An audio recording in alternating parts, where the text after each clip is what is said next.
Hi hello ನಮಸ್ತೆ, ನಾನು ನಿಮ್ಮ diamond dream queen. Welcome back. ಇವತ್ತಿನ ಅಪ್ಡೇಟ್ ಏನಪ್ಪ ಅಂದರೆ ನಿನ್ನೆ ನಡೆದಿರೋ women's match G G versus MI ಮ್ಯಾಚ್ದು ಅಪ್ಡೇಟ್ ಕೊಡಕ್ಕೆ ಬಂದಿದ್ದೀನಿ. WPLನ ಮೊದಲನೇ ವರ್ಷದ ಮ್ಯಾಚ್ ಕೂಡ ಮುಂಬೈ ಇಂಡಿಯನ್ಸ್ ವಿನ್ ಆಗಿದ್ರು. ಈ ಸರಿ ಆಡಿರೋ ಎರಡೂ ಮ್ಯಾಚ್ ವಿನ್ ಆಗಿದ್ದಾರೆ.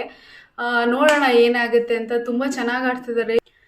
ಏನ್ ಬೌಲಿಂಗ್ ಅಂತೀರಾ ಗುರು, MIದು ಸಖತ್ತಾಗಿ ಬೌಲಿಂಗ್ ಮಾಡ್ತಿದ್ರು. ಇಸ್ಮಾಯಿಲ್ ಅವರಂತೂ ಇನ್ಸ್ವಿಂಗ್ ಹಾಕಿ LBW ತೆಗಿತಾನೆ ಇದ್ರು. ರನ್ಸ್ ಹೊಡಿಯೋಕ್ಕೆ ಬಿಡ್ತಾನೆ ಇಲ್ಲ. ಅವರಿಗಂತೂ ಸಿಕ್ಕಾಪಟ್ಟೆ ಚೆನ್ನಾಗಿತ್ತು ಮ್ಯಾಚು.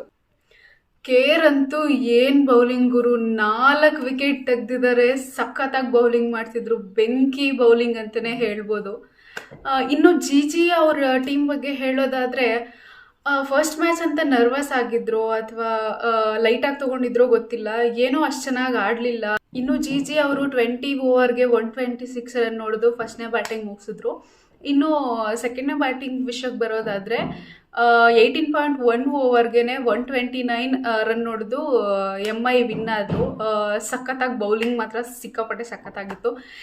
ಈ ಇಯರ್ ಕಪ್ ಕೂಡ ಅವರೇ ತಗೋತಾರೆ ಅಂತ ಅನಿಸುತ್ತೆ. ಲಾಸ್ಟ್ ಇಯರ್ ಕೂಡ ಅವರೇ ತೊಗೊಂಡಿದ್ದಾರೆ. ನೋಡೋಣ. ಆದರೂ ನಾವು ಯಾವತ್ತೂ RCB ಟೀಮ್ಗೆ ಸಪೋರ್ಟು. ನೀವು ಯಾವ ಟೀಮ್ಗೆ ಸಪೋರ್ಟ್ ಮಾಡ್ತೀರಾ ಅಂತ ಮಿಸ್ ಮಾಡದೆ ಕಮೆಂಟ್ ಮಾಡಿ. ಈ ವಿಡಿಯೋದಲ್ಲಿ ಏನಾದರೂ ಮಿಸ್ಟೇಕ್ ಇದ್ದರೆ ದಯವಿಟ್ಟು ಕ್ಷಮೆ ಇರಲಿ. ಇದಿನ್ನೂ ಸ್ಟಾರ್ಟಿಂಗ್ ವಿಡಿಯೋಸು, ಸೊ ಅರ್ಥ ಆಗುತ್ತೆ ಅಂದ್ಕೊತೀನಿ.